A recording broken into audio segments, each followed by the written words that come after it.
All right, I want to do a quick video on some stuff about the diminished scale. Here's something one of my students brought back from a jazz camp. And, you know, I talk a lot about the diminished scale and how important it is. If you're doing a 2-5-1, right, on the 5 chord, especially in jazz, a lot of times we'll have a sharp 9 or a flat 9, and that's your chance to use the diminished scale. And what you're basically using is the C sharp diminished scale if you're starting with a whole step, or the C diminished scale if you're starting with a half step. All depends on how you want to look at it. And you know, there's only 3 diminished scales, so that exact same scale is going to work for E flat dominant, it's going to work for F sharp dominant, and A dominant. All right, I can prove each one of those. So A dominant would be like a 2-5-1 in D, so there it is, that same scale. Now I'll do one, let's see, in the key of B. Am I going to do the key of B? That's right, because I'll use F sharp as the dominant chord, so it's exactly the same scale there. Now we'll do it in the key of A flat. Here's our dominant chord, E flat. All right, and we'll do it back in the key of C. No, key of F, sorry. So the C is the dominant. Okay, so, you know, that's how you use the diminished scale. Of course, you can use it with the diminished chord as well, but the reason why it works on the dominant is because, look, if you put the flat 9 in and then you just look at the 3rd, the 5th, the 7th, and the flat 9, that is a diminished chord. And so you see it's C sharp diminished, and that's why you use a C sharp diminished scale for this C 7th dominant chord. Okay, so there's lots of great patterns here. And one really good pattern I think that you should study is, and it's good for accompanying or playing chords, is this little structure. Okay, of course you could do it in other keys. There's only 3 of these things. I mean, you know, once you learn it here, and once you learn it here, what's the other one? I guess it's here. I don't know, I think I did one of them twice. But anyway, there's only 3 of these patterns, and they can be used, each one of them can be used in 4 different keys. So pretty useful stuff here.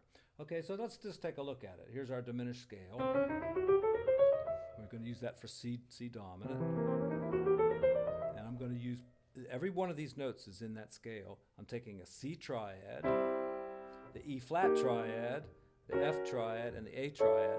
And those are, you know, if those were dominant 7th chords, you know, those are the 4 dominant 7ths that the diminished scale works with. So see, C, same diminished for E flat, same diminished for F sharp, and same diminished for A 7th.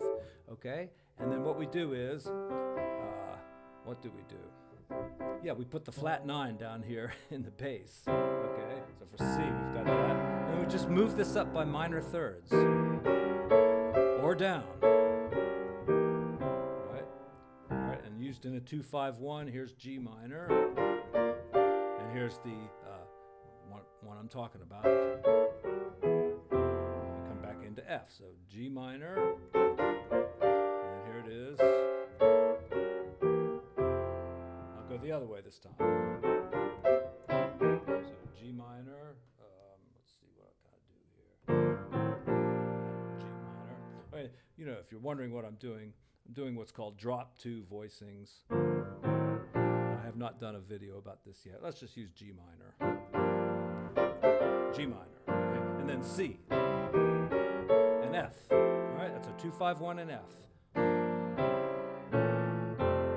Okay, of course that'll work as a 2-5-1 in, you know, just go up a minor 3rd, and it's going to work there too. B flat minor, and E flat. I think I did that wrong. B flat minor.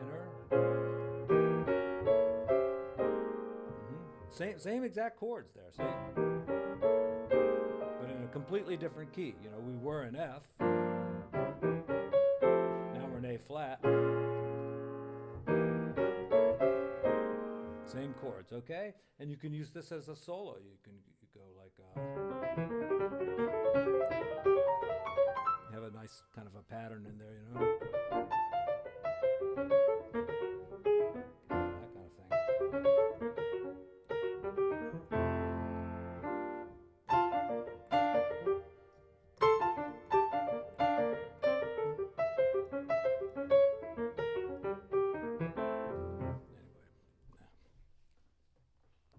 Okay, let's talk a little bit more about diminished and things you can do.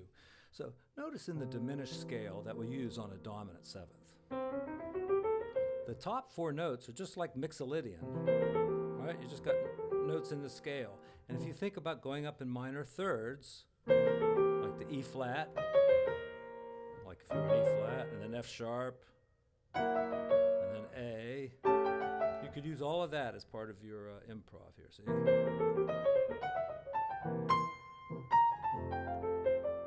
Okay, we could go to a minor chord.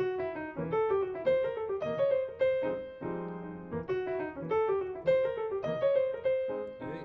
So just knowing the four chords that this diminished scale works for, the four dominant chords that is, C, E flat, F sharp, and A, you can create patterns like that. F sharp, A, C, and E flat. So you're just using the top four notes of the scale. All right, let's look at some patterns here. We've got same kind of thing here. C, E flat, F sharp, A. It's the same thing, just using two notes here. So.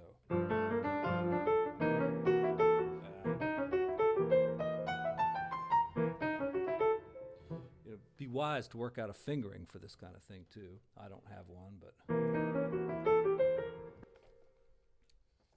here's one.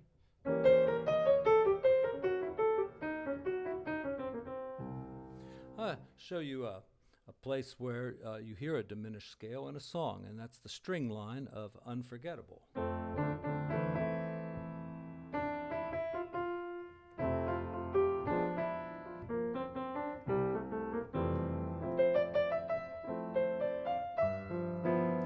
All right, and here's a G7th chord. This is where the string line comes in. And notice I didn't put the 9 in here. I could have put the flat 9 in here because that'll support the diminished scale better, but I'm just going to leave it like this. That leaves my scale choices open anyway for a couple different scales. So that's and here's the line. No, that's not it. No. That's the line. Okay, so unforgettable, that's what you are.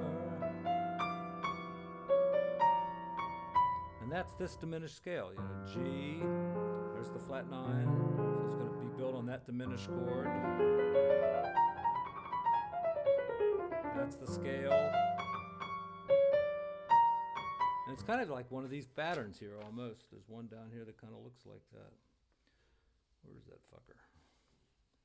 I don't see it. Must be this book here. Yeah. One way to be an expert is just to have lots of books. I got lots of books about jazz. And I've read them all. So here's the pattern right there. See? Yeah, that's kind of like it. Yeah.